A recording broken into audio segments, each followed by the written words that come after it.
Hello and welcome to the Demystifying Healthcare in Vietnam podcast. I'm Beth Ann Lopez, founder and CEO of Docosan. We're on a mission to make getting healthcare effortless and bring you insights from Vietnam's top players in healthcare. On this week's episode, we're speaking with Professor Michael Tirant, founder of Dr. Michael's Skin Clinic, based in Ho Chi Minh City. He holds a PhD in Clinical Biochemistry from Monash University. He is currently a professor of dermatology at Hanoi Medical University. He spent over 30 years researching integrative dermatology, an approach to skincare and treatment that combines conventional Western medical practices and complementary and alternative therapies. He has published research in over 150 papers in peer-reviewed journals, including the Journal of Biological Regulators and Homeostatic Agents, Dermatologic Therapy, and Open Access Macedonian Journal of Medical Sciences. He has also written over 17 books, including the Textbook and Atlas of Dermatology and Springer's Clinical Cases in Melanoma, Clinical Cases in Pediatric Skin Cancer, and Clinical Cases in Pigmentary Disorders. So, Professor Michael, it is great to be here with you today. We're going to talk about integrative dermatology, your research on eczema and psoriasis, and your clinic here in Vietnam. Hi, Beth. It's a great pleasure to be here. Yeah, likewise.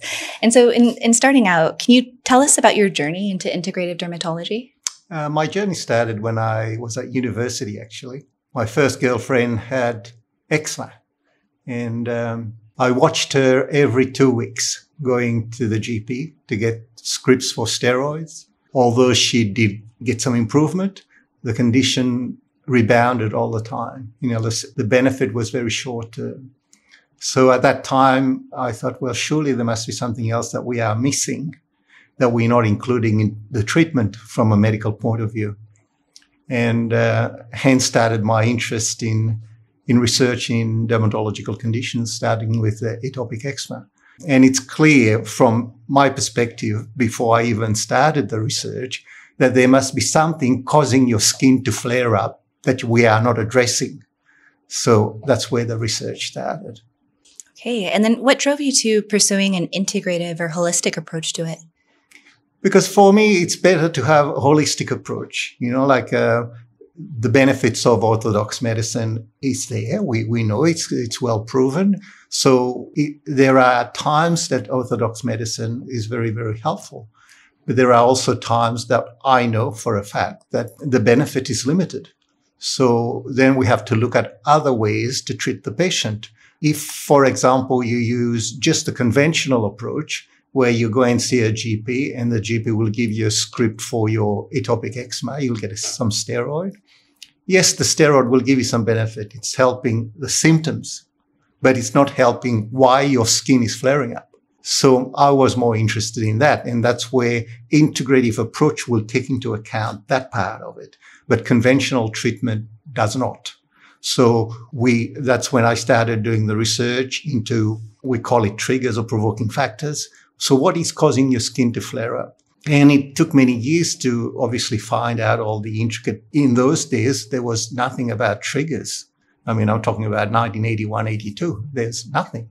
So you just go to the GP and you get your script. And unfortunately, 45 years, move on.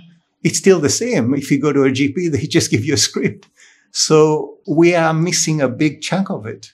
I mean, now we know for a fact, after so many years of research, I've divided triggers into two groups. I call them initiating triggers. So what starts your skin? And then there are exacerbating triggers. So what continues to fuel your skin? So unless you start addressing those issues, you're going to be back and forth into the clinic. If we know, for example, that alcohol flares up your skin and you continue to drink alcohol, what benefit are you going to get? Yeah. You understand? If we know that for a fact that histamine foods flare up your skin and you are eating histamine foods all day, well, the benefit is going to be minimal. So that's when you start looking at the integrative approach, the holistic approach, yes, we can use conventional therapies for some parts of it. So in a lot of cases, some patients do request, they don't mind taking the steroid because steroid will give you a quick response, but it rebounds. So if they can get quick response and then we put in the integrative part,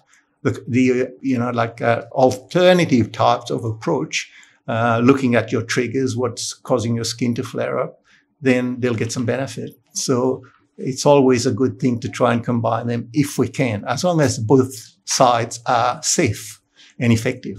Yeah, I think that makes a lot of sense. And so I'm kind of taking a step back for the general audience. Like, what is eczema? What is psoriasis? And what are the causes of them? There are different types of psoriasis, and then there are psoriasis that affects different parts of the body. So you've got a skin involvement or cutaneous involvement affecting the skin. And then psoriasis can affect the nails. And then psoriasis can affect your joints. We call it psoriatic arthritis. So if you have any of those combinations, especially the skin and the joints, it's very debilitating. Poor patients, they can't go to work because they can't, some of them can't walk properly. They don't, they can't sleep very well. In a lot of cases, it's very, very itchy. It's very painful. And they can't go to work. So it affects their quality of life. And the constant flakiness, imagine your skin is flaking all the time, especially clothing is important. So what do they wear? How do they prevent all the flaking skin and the embarrassment that they have from workers or colleagues, if you want to call that? And so it becomes an issue for them.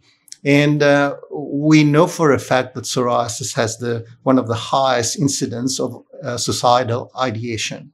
A lot of patients, yeah, it's very high because they can't cope with it. I personally have had a patient where the patient dropped off a bridge, because she couldn't cope with it. So it's very difficult for the patient, but it's very difficult for us too because we see extreme cases, the normal minor involvement, it's a lot easier to deal with.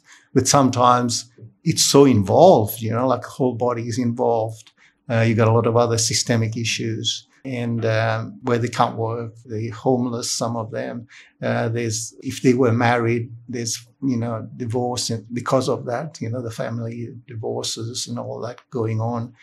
So it's pretty, it's full on. Yeah, no, that's huge. We talk about psoriasis and eczema. They say it's a flaky skin, etc. Yes, if you're looking at the minor conditions, yes, it is.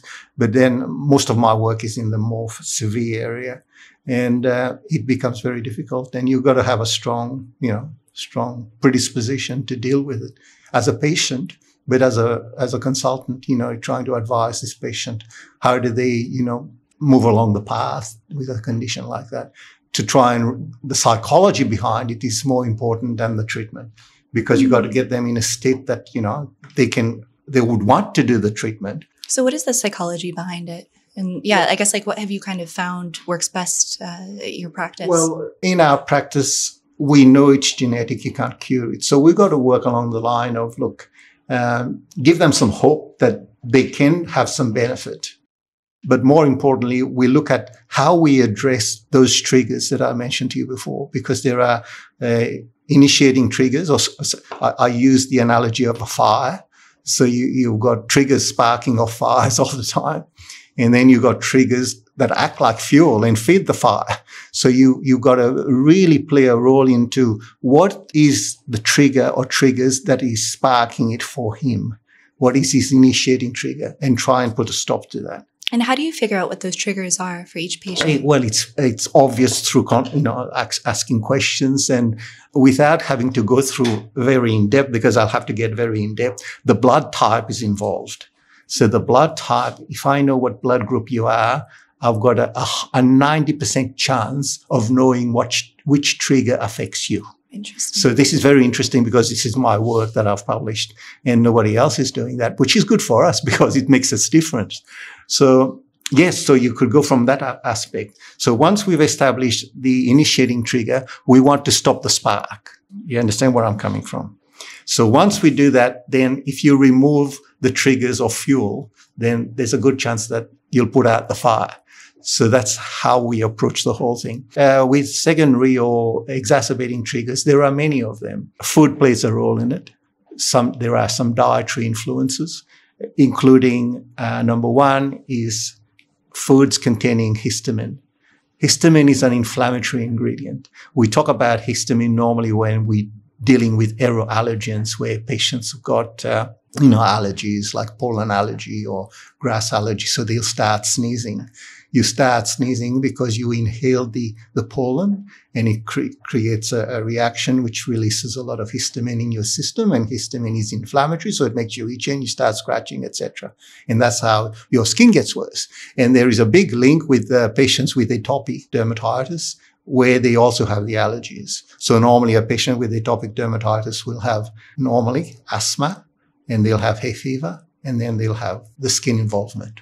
I see. And like, what kind of foods tend to have more histamines than others? Foods including like tomatoes are terrible, berries, strawberries, raspberries, all the berry family, they're not the best.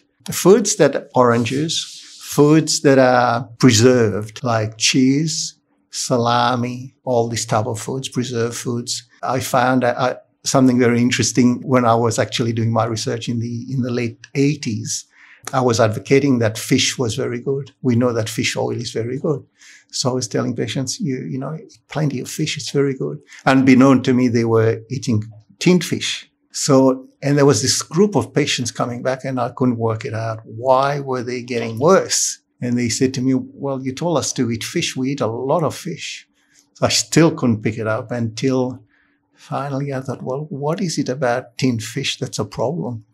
And then I caught on that it was the histamine. So you don't want anything with histamine in it because it's inflammatory. Yeah, very interesting. And I know, like in Vietnam, the diet is like quite different from a kind of, I guess, like traditional Western diet that tends to be like more heavy in meats and cheeses. They tend to eat more fish. Still, tinned fish is a part of it. So are eczema and psoriasis as common here as they are in other countries? Yeah, they are. I mean, some incidents, you know, like I think the incidence in Vietnam is about 1.2, 1.3%. Obviously not as high as the European, like if you go to Germany, 8%. Oh, wow. Yeah, if you go to Sweden, it's about 12%. As you move into areas where there's a high intake of meat, red meat eaters, they seem to be an association with how much meat you're eating, I think. Wow. Yeah, that is so interesting. I mean, like that's like multiples higher incidence of a particular disease and just based on diet. Yeah. And if you go to Japan, it's less because their intake of food is centers around fish is a lot easier to digest. Plus it's got all the anti-inflammatory oils in them. But if you go to a meat, for example, like beef, where there's the meat is sulfonated, so there's a lot of sulfur in the meat, so it's hard to digest. So that's why if you overcook a piece of meat and you try and break it apart, you can't. You need a sharp knife. But if you have a piece of fish, you can break it apart. It's a lot easier because the meat is made up of what we call network lattice. It's held together very tightly, whereas fish is layer. There's layers upon layers, so you can pull it off. So it's a lot easier to digest. Huh. Interesting. Yeah. And so like, what are the most common skin conditions that you end up seeing in Vietnam? Well, the highest incidence is obviously eczema. You know, like in Australia, for example, eczema is about 35%, which is very high. In Vietnam, it's still over 20%. So there's a lot of patients we see with eczema, ranging from obviously babies, because eczema starts very early. Psoriasis tends to start a little bit later. Normally, we see around about 10 to 12 years old, but eczema from birth. So you have to look at how you manage a patient, which is a little baby. It's not an adult. They don't know what you're talking about. So it's purely then what the mother's doing. And if the mother is breastfeeding, so we have to look at the diet of the mother because the mother is feeding this little baby. So if the mother's consuming foods, for example, that are diuretics or foods that contain a lot of histamine, we have to take that into account. Oh, I see. And so, like, what motivated you to start a clinic in Vietnam? It's interesting because I knew very little about Vietnam back then. I knew a country called Vietnam, but I hadn't been here. The builder who was doing some work for me in Melbourne, in my clinic, renovating the clinic, and because we have a lot of photos in the clinic, before and after, it's plastered everywhere, thousands. And he said, I see a lot of skin conditions here that you treat. And he said, a lot of these conditions, especially this one, which is psoriasis, he said, we have treatment in Vietnam, but the patients keep going in and out of the hospital all the time. Would you be willing to come to Vietnam and have a discussion with someone, and maybe you could do some business, etc. That's how it all started. Wow, starting with a builder of all things. And then you came to Vietnam and then, and what met did you Mr. think? Kang. Okay. And then he took it on, and we did a lot of training with them. I spent months coming back and forth. And I like the country, actually. I really enjoy Vietnam. I like the people. They're very friendly. And I like the delicious foods. Yeah. I'm sure you do I mean, too. same. Yeah, very much the same. And so can you tell us some more about your team and their backgrounds? In Vietnam, we have doctors that work as integrative doctors. He's a dermatologist, and then he's got other doctors underneath him. And they're very well experienced doctors as dermatologists. Plus, they've done a lot of training with us, so they understand the concept that we're trying to impart on the patient. They understand the focus is always on triggers. Don't focus too much on just the skin all the time. My famous saying, which I've got in my book, is look at what's not there. Don't just focus on the skin, which you can see. Yeah. Look at what's not there, what you can't see. And so what are some of the ways that your team does that? How do you look at what's not there? Well, we've got a set protocol of what they got to follow. So they've got to ask these questions. So they'll go through questions about lifestyle. They'll go through questions about diet. They'll go through questions about how they manage their stress, because stress has huge impact on psoriasis. And not only psoriasis, but eczema. So actually, I'll go even further. Stress impacts everything, every physiological condition that you can think of. There's a stressful component of it that would, cause it to worsen. So it's important. We can't tell a patient not to stress because it doesn't work like that. So you have to provide them with tools to address the stress. So how do you manage the stress? If I can't tell you how not to stress, what can I do to help you? If I see a patient, most of our patients, their skin is totally involved. How are you going to tell this patient not to stress? Because it's a cycle, you see, and they'll tell you straight away, but my skin is causing me to stress.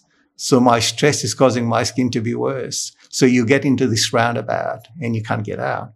So you have to provide them with some tools. And some of the tools that we do, like we get them to exercise regularly because it metabolizes all the stress hormones. At least, it's doing some benefit. We get them to do meditation or yoga or Tai Chi or whatever they like, but something that relaxes them a little bit, because you need to relax the mind, because the mind, even if it's not a stressful mind in the way that you would understand stress, an active mind thinking about things produces the same hormones. Do you understand? Same hormones, same antagonistic hormones. It's like saying you watch a patient who is getting married. It's a fantastic thing in their lives, right? They're getting married. It's supposed to be a very happy occasion. But their skin is terrible. It's terrible because they've got a lot of things to think about. So they've got this active mind. Although it's about good things that's coming, it's driving the whole thing, you see. So you need to look at how you let the air out of the balloon. My expression is because stress hormones are what they call cumulative. They build up in your system. So you need to let the air out. The body works on a tolerance. Everything in your system is on a tolerance. Your blood pressure is on a tolerance. Your hormones are on tolerance. So you got a range. So if everything falls within this range, everything is okay. But if it's out of range, it's out of tolerance. So the same thing applies to stress hormones. So you can tolerate a certain amount, but there comes a point where you won't tolerate it. So if you do something to let the air out of your balloon, then you got a good chance of keeping your balloon intact. So therefore, you're not going to get any flare-ups. So it's important. The exercise does that a bit. But what I find to be the most effective is something that I talked about back in the early 80s, and everybody thought I was going crazy. Watch comedies. Comedies? Yeah, watch something that makes you laugh. Because at the point that you are laughing, if it's authentic, if you are really happy and have a good laugh, like you're watching Mr. Bean, which cracks me up, at that point, there is no stress in your body. So it changes the physiological response based on what you're... Yeah, you're producing anti-inflammatories. You're not producing pro-inflammatories. When you stress, you produce pro-inflammatories. So they antagonize your immune system. When you're happy and having a good laugh, your body produces anti-inflammatories, which support your immune system. I think it's super interesting. And there's been a bit of a resurgence of people interested in kind of alternative therapies, even being driven by other professors like you. So Professor Andrew Huberman over at Stanford is becoming kind of a well-known podcaster. And he's always talking about different protocols for reducing stress, taking cold baths, benefits of meditation. We're kind of going a little bit like full circle and looking at some of these alternative therapies that also have, it's not just kind of like woo out there, but it literally changes your physiological response. It will change your physiological response, of course, because you know yourself that if you are stressed, say, for example, you've gone to work and something has happened to you, you are stressed. You know what the worst thing you can do after that is to recount it to your friends. Oh, but it's such a common tendency for us. Exactly. I guess you're reliving the stress again. And then do you understand? And that's what we do. And that's what we do.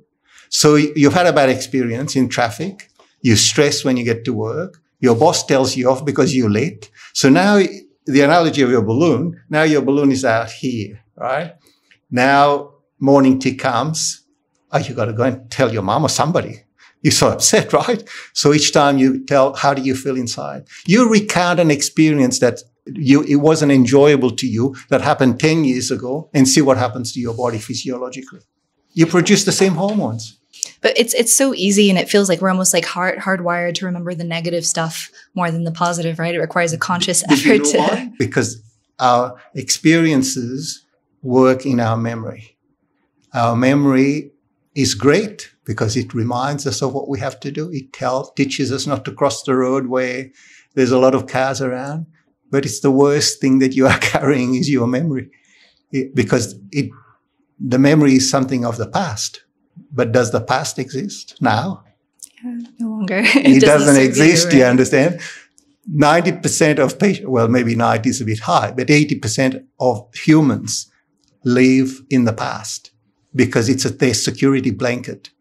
It may not have been a good experience, but it's their security blanket because they don't want to go in the unknown. Unknown is, oh, no. I don't know what's going to happen there. So this is what I like because I'm a researcher. I like to go in the unknown. If I don't go in the unknown, I'll never find anything new. Yeah, no, that's really great. And so what do you think is like your favorite protocol for releasing stress?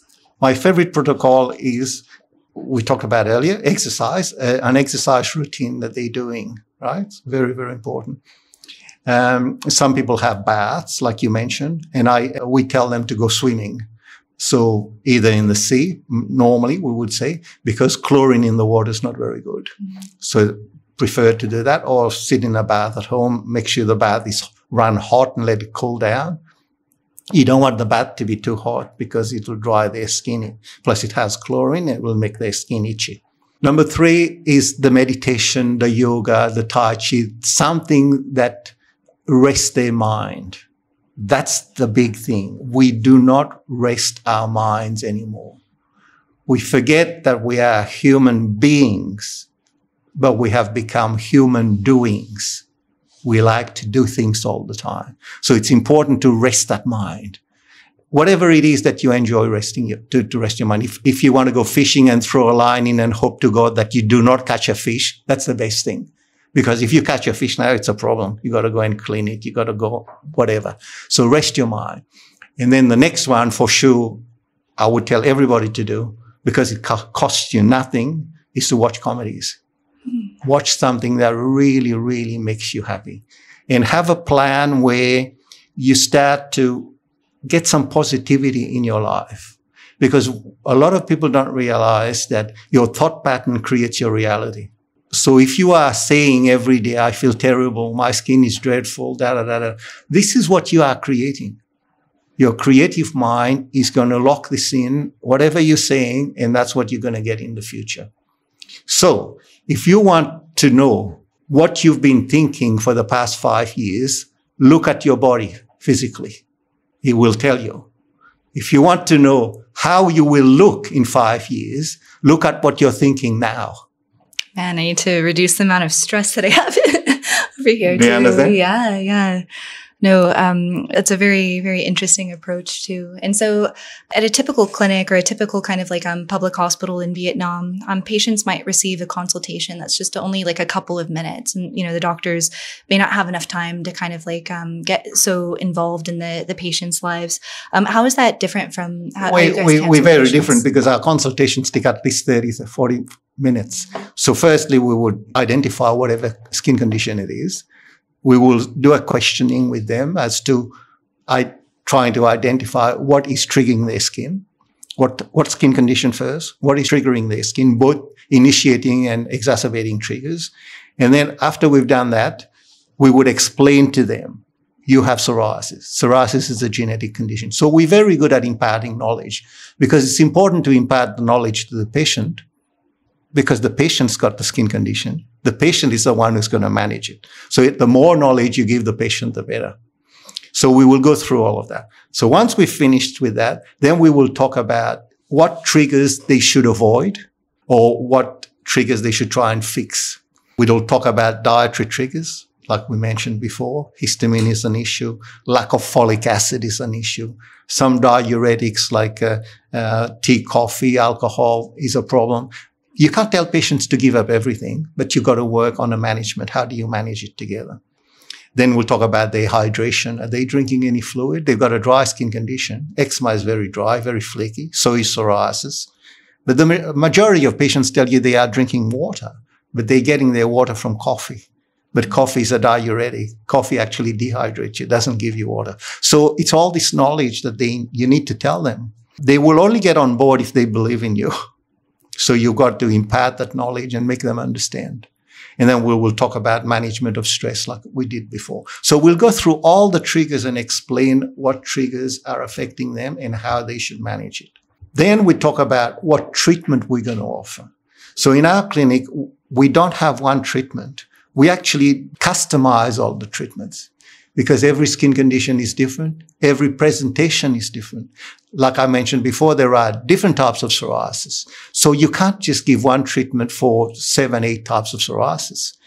So we look at, is the skin very flaky? So if it's very flaky, so we want to give a topical that is going to provide some moisture from moisturizing effects. There's pustular psoriasis. So if you got pustular psoriasis where the skin is weepy and oozing, well, you don't want to be giving a dry skin a moisturizer for that skin condition. You want to give something to dry it all out first. So we work out, you don't get the same thing. No, not even in different stages, you don't get the same thing. Sometimes we change it as we move along. So we look at a topical, which topical, and customize the topical. Then we look at triggers. What triggers is this person have? It could be which initiating trigger.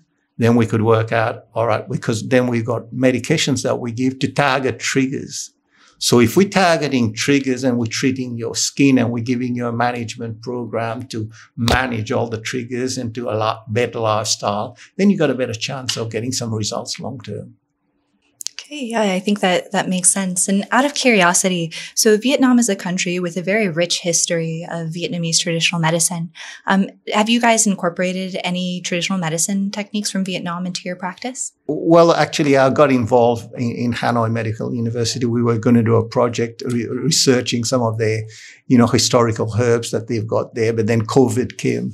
So the whole lot stopped 3.5 years ago. Yes, because they have like Chinese, they have a rich history of different herbs to use.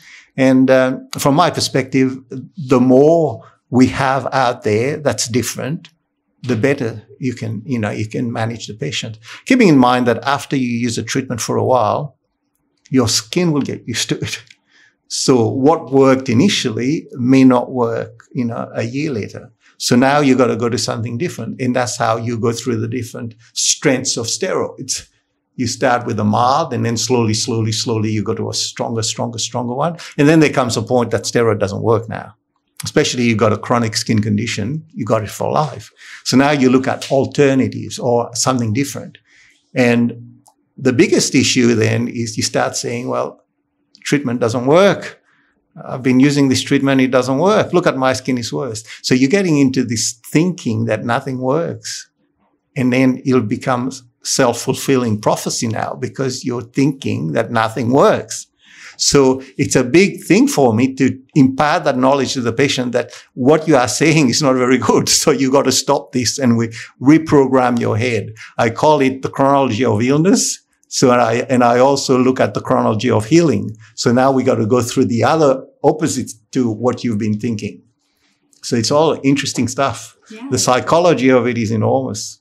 Yeah, I guess I never even thought about like the psychology and how that impacts, well, certainly like skincare, but just, your body as a whole, autoimmune responses. It actually makes sense when you explain it like that. And with these conditions, there are a lot of what we call comorbidities. And the comorbidities sometimes are also autoimmune conditions. Yeah, you mentioned asthma as well. Asthma and all of them, diabetes, cardiovascular disease, and all of that play a big role with psoriasis.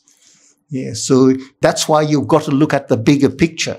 So you can't just look at the skin when you know very well that, blood sugar, diabetes, etc., liver issues are all going to impact together. Yeah, no, that's actually like, quite forward looking. So, Dr. Peter Attia, out of, United States, he's got his own, private practice, talks a lot about like medicine, 3.0, what's going beyond, just treating the symptoms and, kind of like charts of the patient to looking at, how do we prevent these things in the first place? What are some other crucial? Kind of like risk factors? You've got to look at prevention. So we see the patient when they come to us. So after a few months, a lot of them have improved a lot. So we talk about management and prevention. So that's when if you prevent the triggers or address the triggers as best as you can, you've got a better chance to prevent it. Otherwise, you're going to be back to square one, which they've been going on or doing for many years. Yeah, and I hope that your research with the Hanoi Medical University can continue too, because I know a lot of insights, even in like pharmaceuticals, have come from research in traditional medicine, like the discovery of like chloroquine, compounds and stuff that led to the treatment of malaria. Well, it's the natural form, isn't it? They're the best treatment because nature's given it to us, and unfortunately, then because you can't patent anything, because it's come from nature, everybody's got access to it, then we'll start doing derivatives of it, and then the big pharma will come up with I'll patent this, and then charge you a fortune for it, and then that's it. Yeah, right. Right. That's a different story in itself. Yeah, for sure. Are there any other takeaways or kind of final thoughts you want to share with the audience? My thoughts, I suppose the final thoughts is we are trying to do something in a different way. We know skin conditions, 99% of them are incurable. So the patients have got to live with this condition for the rest of their lives. The best thing to do then, from my perspective, is to find a protocol or a method that empowers the patient. You want to empower this patient. I don't want to see you every 2 weeks. I'm not interested in that. I want to teach you how to manage your skin. So if you can manage your skin yourself and when you do certain things, it's not good for your skin, there's a chance after a while that, it may not be 100%, but 50% might stick into your head, and then you'll start getting a better result for long term. And we like to do that at an early stage because it's a lot harder to change people as they get a lot older. They've got into their own habits and it's difficult. So that's why we like to work with children. We give talks. The clinic spend a lot of time on doing that. So imparting that knowledge is crucial.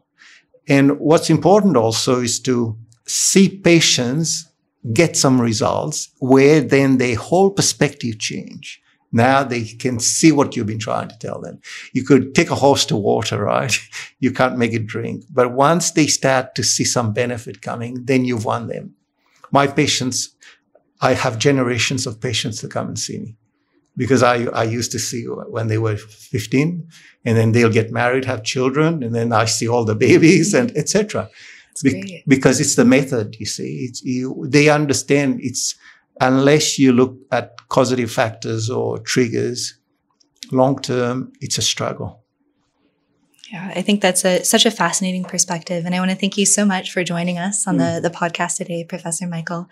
Our listeners can find Professor Michael and the Dr. Michael Skin Clinic on Docosan. And so the link will be in the description. Thanks for listening and catch you later on the Demystifying Healthcare in Vietnam podcast.